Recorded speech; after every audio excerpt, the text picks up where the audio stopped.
welcome to this introduction to our way of working. My name is Koen Veldman from Organization Builders, and we have made this video for everybody starting with our way of working.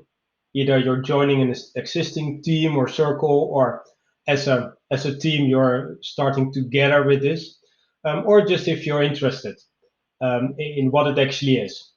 In this video,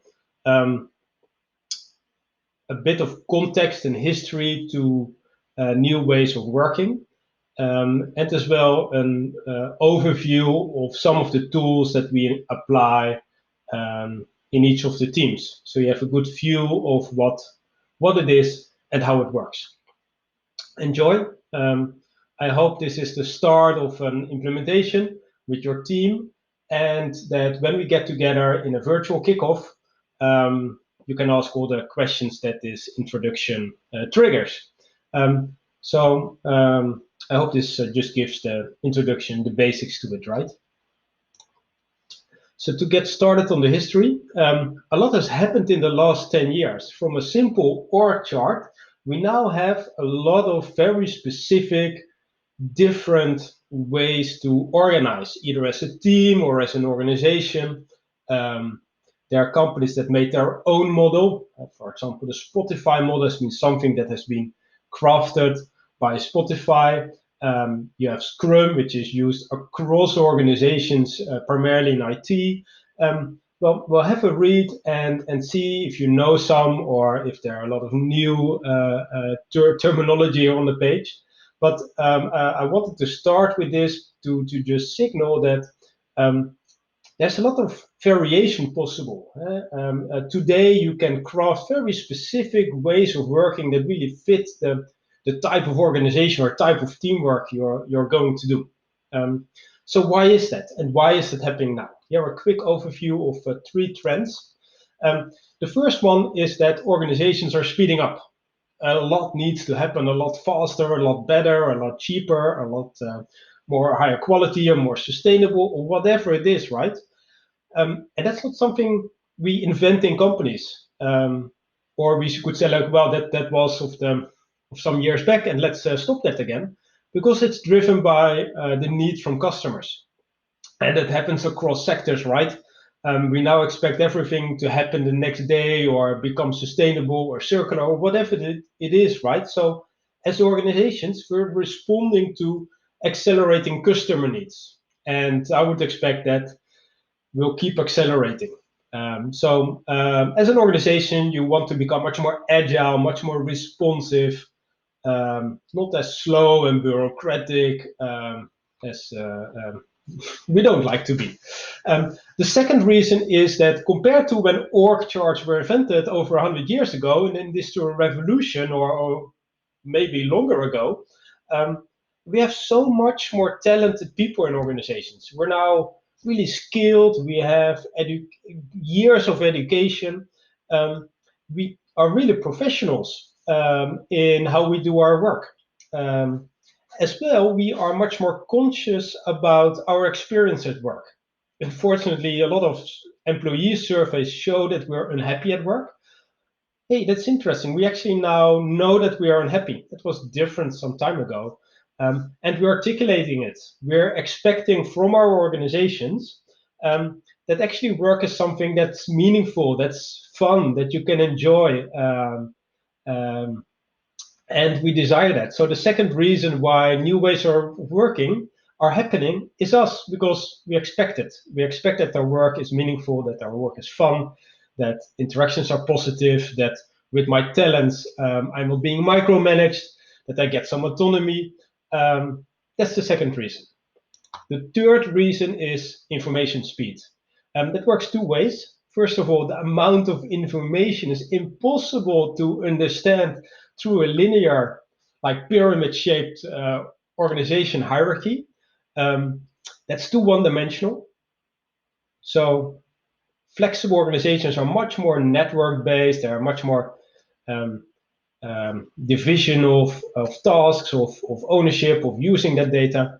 And it works also the other way around. Like if you create a much more flexible org chart, you want to create a lot more clarity and transparency and availability of data on the spot where you actually make the decisions. So with all the tools and techniques we now have in even on our phone, you allow people to actually make those decisions and communicate much easier about it. So that also really helps to drive this emergence of new ways of working. So those are my three reasons. So if I take you along, and if you say like, well, that might be true, let's then rethink the traditional management hierarchy. Hey, here on the picture, you see an org chart or something that how we're used to draw org charts. We're used to draw people in boxes with lines and at different levels. But how can that be different? Or what are the, well, I've told you about some of the challenges of this kind of org chart, but let's rethink it.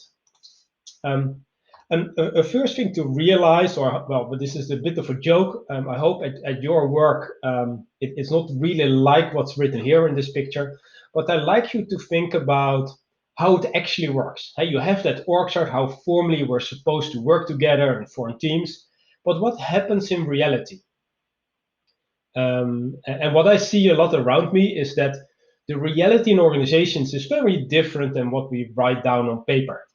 That there's an informal management hierarchy, an informal way about how we get our stuff done, how we influence each other, how decisions are being made. It should be positive. And unfortunately, as this picture describes, there's a lot of negative political, bureaucratic influence. So maybe that org chart really doesn't help us that much at the moment to organize effectively. Let's see if that can be done differently. A second picture that is used a lot, it's meant as a joke, but I hope potentially it isn't. Because if you recognize a lot in how organizations really find it difficult to speed up ideas, to speed up change, to make it easier for good ideas to get executed. Unfortunately, I hear a lot more about bureaucracy, rigidity,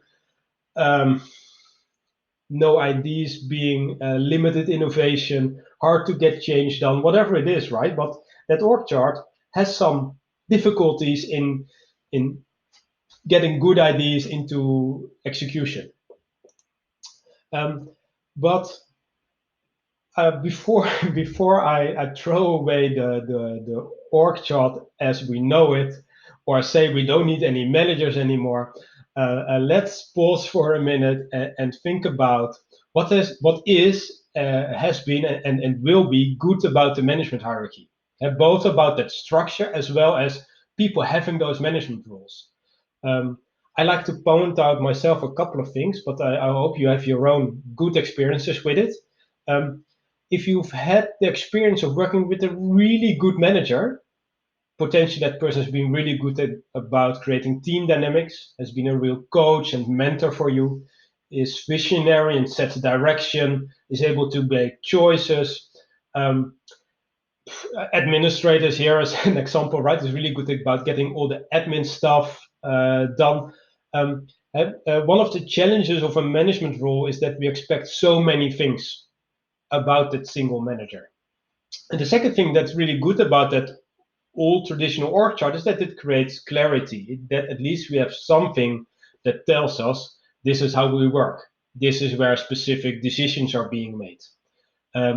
So let's honor that there's some good stuff, right? Let's not throw out the full org chart and every manager and say that has been bad. It has really had its merit. There are some good elements which we want to keep, but we might want to do stuff a little bit different. But keep in mind that we keep, or at least continue to do the good stuff. So I like to introduce a more agile principle to organizing. That org chart, that pyramid has been seen as relatively static. And once it doesn't work, you need to reorg to get to a new structure. The way I look at it is through these three lenses. I could look at how the organization is designed. I probably get the board or the CEO's org chart. I go to HR and I get all the function descriptions, and that says, hey, this is how it is supposed to be. The second lens I can use is, well, I could join you for a week and just see how you actually work, who you meet with, who you email with, the type of tasks you do and the type of tasks you don't do, well, whatever it is that you actually do, right, that defines who you work with and the work you do. And the third way is the ideal lens, is I could interview your customers, I could interview yourself and your colleagues and say, what's the ideal way we could work together? And no more bureaucracy, no more politics. How ideally are we working together? And if those three lenses move apart, I need a reorg. And that's the thing I like to prevent, because it's pretty weird that we have an organization model that doesn't keep up with reality and that needs reorgs every period. So what I like to include in the approach is that we do micro reorganizations, that org chart becomes agile, becomes responsive, that you can make fast local changes. That at any point in time, those three lenses, how we write it down, designed, is what we actually do, is how we like it to be. And that's a really interesting concept, hopefully. So how can we create an organization structure where those three lenses are the same? And let's see if we can achieve that, or at least get a little bit better in it, right? A little bit of extra context is around self-organizing teams. Self-management, self-organization are really hyped words at the moment, and they can mean really different things. Personally, I don't like the word self-organization, because for me it's more organizing together, or together organization, something like that, right? The thing of being a team is that as a team you can achieve so much more than as each of the individuals separately. And the same as organization, as a group of teams, you can achieve so much more as all of those teams independently.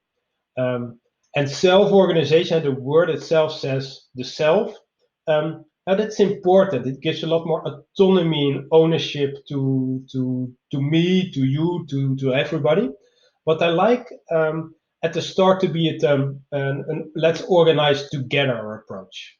So that was a bit of context to the word self-managing teams, agile teams, or self-organizing teams, whatever you use, right? It's really about, and there are some examples on this picture about what kind of tasks and responsibilities you take up as team, or what's been done by the rest of the organization, and be really clear about what we mean by our way of working. Just as a bit of context. So let's move on. I've told you a lot about the history and what might be wrong or challenging with how really traditional org charts look like. So how can we do it differently? So as a first concept, I'd like to introduce to you a different organization structure. Yeah, on the left here, you see a picture of how we organize people in a hierarchy. What I like to do differently is that not the starting point is that we organize people, but let's start with organizing the work we do. And that's what the circle represents. As some of you call it a team or a circle, or one of our clients calls it bubbles. It really means that you put the work first, that you say, well, this is our purpose or our goal, and that's what we want to achieve. So our new org chart represents the work we do. That's a combination of different circles, of different teams, that each achieve a goal that is meaningful for the company. And hopefully in the end to our customers for the purpose we like to fulfill, right? So if you have that goal and you give that goal to a circle, then you say, next, let's bring all the talents together in roles that all people are around the table that we need to achieve that goal.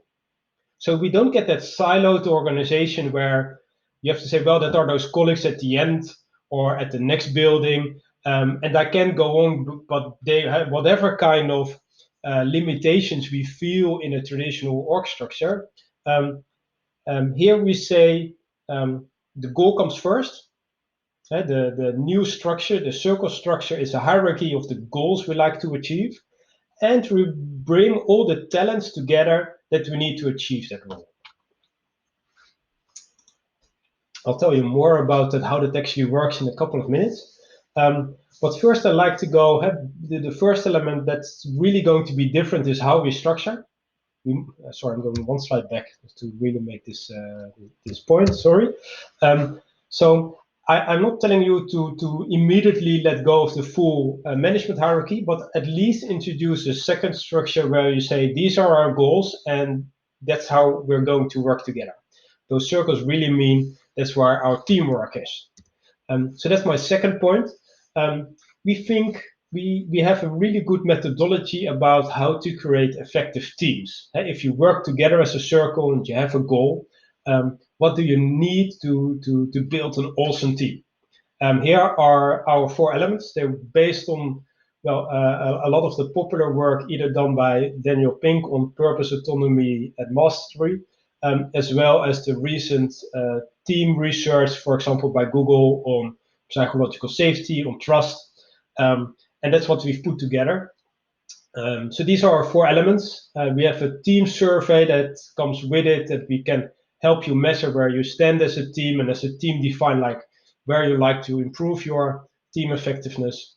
And we have a lot of techniques which we apply in our implementations, which hopefully you are going to experience in the next couple of months, in how you really get this done, how you do this. Because else it remains theory or frameworks. We like you to do it, to practice it. So it's around purpose, of having a meaningful goal, of knowing what you're going to achieve, of feeling autonomy, and that you can give direction to your own work in the context of the goals of the organization, of course, but that you can feel you can make decisions, you have that autonomy. Third is craftsmanship or mastery, and that you can use your talents.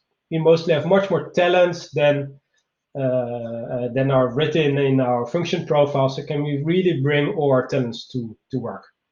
And the fourth element is relatedness. How amazing it is to have fun at work, to work in a safe environment where there's so much trust, where we help each other. So those are the four elements. I'm going to introduce now a couple of techniques that we use to build this into teams. Yeah, there we go. So first, a bit more about circles. I need to tell you a bit more about it. So as I said a couple of minutes ago, our new structure consists of circles where each circle has a purpose or a goal, and we bring the people together that can achieve that goal. And each of those team members has one or multiple roles in a circle. So instead of a function, you will now have a set of roles.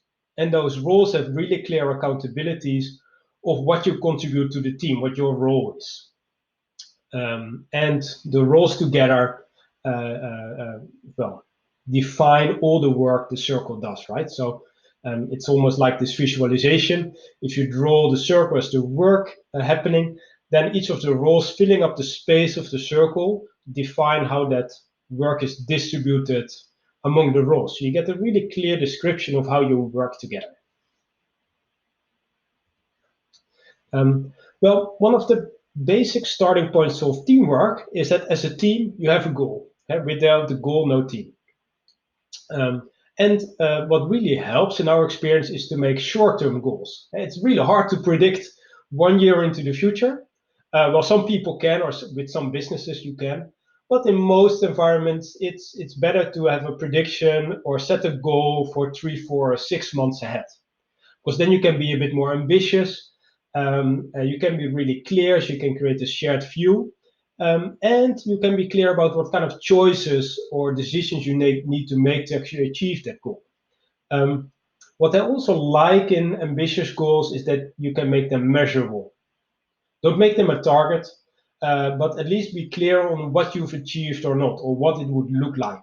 Can you be there a bit fact-based? Because then you combine the what really with the why, the inspiring purpose. We use, for example, objectives and key results as an approach here, or strategy heuristics also really helps to create clarity on how a circle is going to achieve its goals.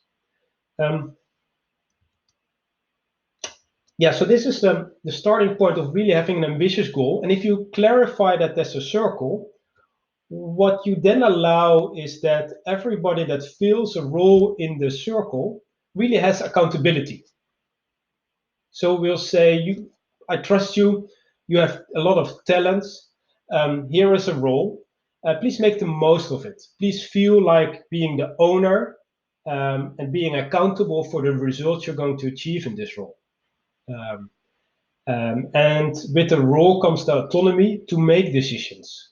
We don't say, well, here's your manager and please ask every approval to the manager. We'll say, well, let's be clear on what the role accountabilities are, and we trust you to make the most of that role. Please, at the start, make all the decisions yourself. So it's really different from a role, from a job profile. It also requires a really proactive mindset. It requires you to make a plan and drive the work you do from that role. And be transparent about how you work together or what you need, right? Or ask for help. This can be really challenging, really scary at the beginning. It's a real change in behavior and mindset to feel that accountability, to feel that ownership. But I hope you can enjoy it. I hope you can enjoy having those roles, really feeling that your talents are matched with the roles you have and the work you do. If you take it one step further, we use the Ferrari principle. It's a kind of metaphor where we say, like, well, if you have a role, try to be an entrepreneur. Try to be like the owner of your role. Like you would be the owner of a company, here you're the owner of a role. And try to go as fast as possible. And use that authority you have to think about, to execute any next action or whatever result you like to achieve that fits the purpose or accountabilities of that role. So it's a real mindset, right? Try to go as fast as possible.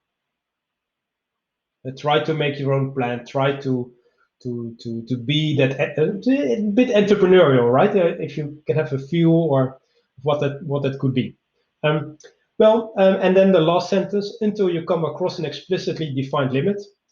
If the metaphor is cars, right, with Ferraris, if you think about traffic, if I'm living in a city where there are only Ferraris and those Ferraris are driving as fast as possible, I probably need good agreements, how we keep traffic safe, right? Because I still want to be able to cross the street or things like that.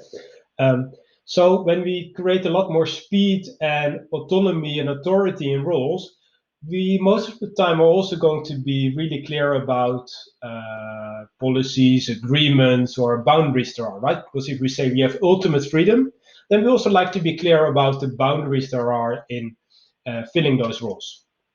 That works really well. But that's the metaphor. We use a lot of specific languages in the meetings we do. And it is because in meetings we are most of the time really good at being vague. If we want to become much more self-organizing, working with that autonomy, working with that ownership in the role, we need a way of working in meetings where we're pretty explicit in what we expect from each other. And here's an example. So the social media role has a purpose, a vibrant online dialogue about our products. That's an inspirational story, right? So what does it mean? What can we expect from me if I have the social media role? That are accountabilities, expectations, sometimes called ongoing activities, promoting our products on social media. This is just an expectation. It is not the actual work I'm doing now. So next comes a project, and projects for us are really small, and they have a desired outcome, a result you're going to achieve. So it's here's an example. I have a project called Twitter Profile Updated based on my new brand identity. I can do projects. I can work towards the outcome, right? And how I do that is with actions, and that are simple steps, like request our new company logo. So this is how we talk about work. And by making that explicit, when I say, oh, is it really a one-time outcome? Then it's a project. And I give the freedom to the owner of that role to figure out how they're going to achieve it. I don't need to micromanage all the next step because this project is on the project board, so I get updates and I know when it's completed, right? The same with accountabilities. If I know this is an ongoing expectation from my role, I can define the projects myself, which I think are reasonable to activate that accountability. So it creates a lot of clarity in the language you use. What we also do in many of the teams we support is define the type of meetings. More about that in another video. But we primarily have tactical meetings that are around alignment of the work we do, so actions and projects. And there are governance meetings which define how we work together, and the role structure we have, the split of accountabilities we have in those roles. That's called governance. Another thing which comes with the methodology is 3 supporting roles in every circle. Like if you click and open a new circle, you get those 3 roles automatically. And besides those roles, those standard roles, you add the roles for your actual work, right? Like that social media role or whatever your work is. So briefly, there's a lead.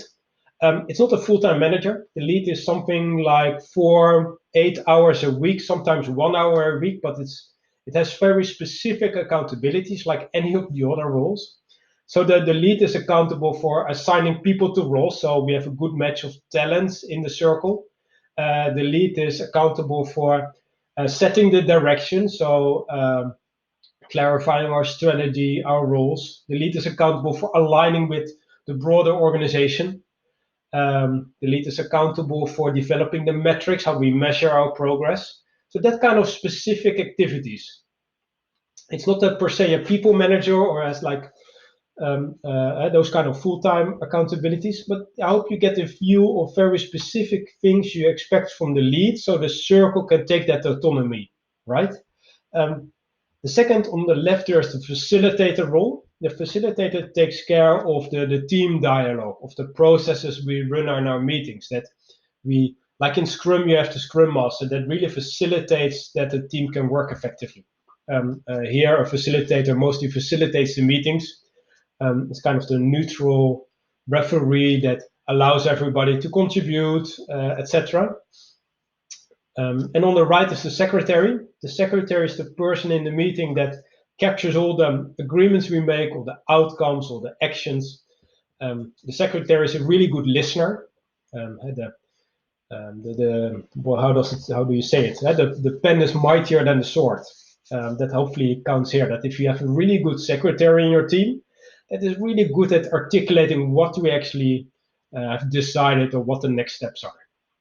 So in most approaches, but you can make variations with it, is that the lead is assigned by the organization, and the facilitator and the secretary are elected roles. So as a team, you elect for the next period who your facilitator, who your secretary are.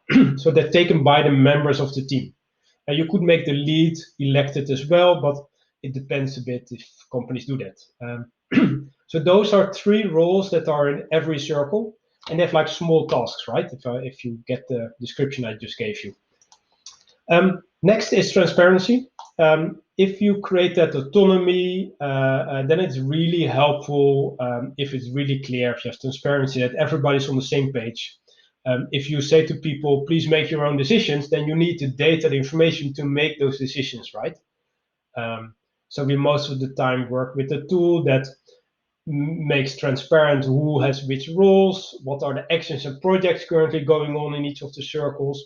There are indicators that measure how we progress towards our goals, whatever it is, right? But transparency really helps to create clarity and smoothness of working together.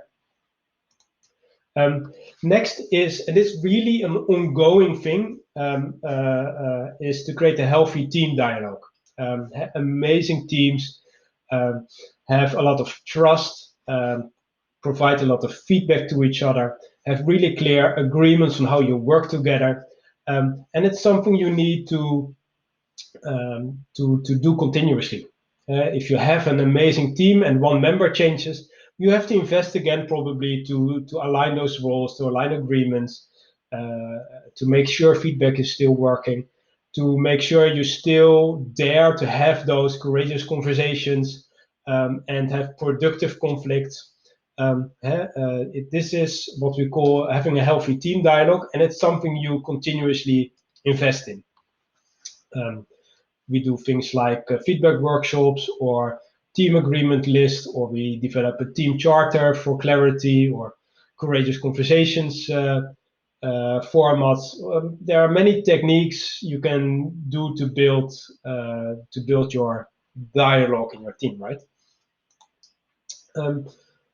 Next are effective meetings. I told you before already about the tactical and the governance meetings. There are formats as well for strategy or goal setting meetings or brainstorming meetings, or if you do Scrum, you have, stand-ups and retrospectives and demo meetings. So I like that when you have a meeting with each other, you figure out what the right process or form is for each meeting. And most of the time we introduce a couple of those formats, and we train facilitators to guide the team through those formats. And the nice thing about having a specific format is that you can really support the behaviors and practices and principles you like in your way of working. Like if we say we have a lot of autonomy in the roles, then in the meeting you want to be able to say, well, that's my role, let me take it. Instead of trying to get to a consensus decision, you can get to different ways of making decisions. And that's what we make specific in meeting formats. And when we get together as a group, that can be so much more effective and fun, hopefully.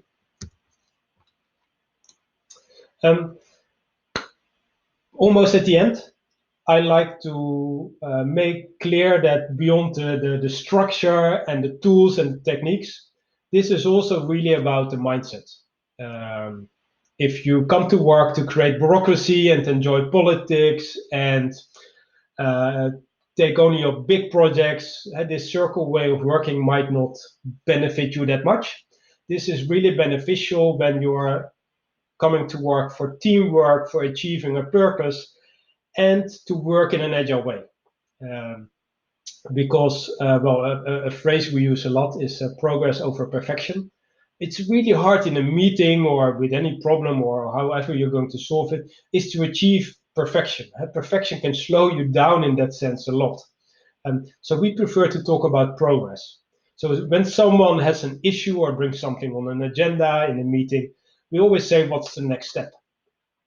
And that's what we call tension-driven progress. And that really links to having an agile mindset, because it's all about, okay, what's the issue and what's the next step? Maybe I define the outcome or the project I'm going to achieve, but it's always about, can we progress? Can we move forward? Because that really helps in giving people more autonomy, making big problems a lot smaller. So those things really work well together. It's really about making iterative decisions, about changing step by step in all the things we teach to teams. So that's the agile mindset. Beyond all the practical tools, it's always about behavior, about getting change possible. This is what I wanted to show you in this video. I hope it triggered a lot of ideas and questions with you. I hope it gave you a good first view on what the circle way of working or the bubble way of working or our approach to self-organizing teams or the agile organization or whatever kind of terminology you're using for it, what it is a bit. You still have to experience it. So I guess this leads to questions, which I recognize a lot. That's always when we do these kind of talks in introductions, in kickoffs. It would now be time to ask questions. So I hope you can either ask those online or bring those to the virtual workshops, because it's all about the experience and making it concrete. The terminology might sound interesting, or you could say like, well, that sounds like something new and something we could try, but it's really about making it work. So I always love that when you take those practices, you take those frameworks and apply them in reality. And I love that you then tweak them and say like, well, this is how it works for us, because then probably you made it work. I wish you all the best in doing that, in experimenting, in trying those new ways of working. So good luck.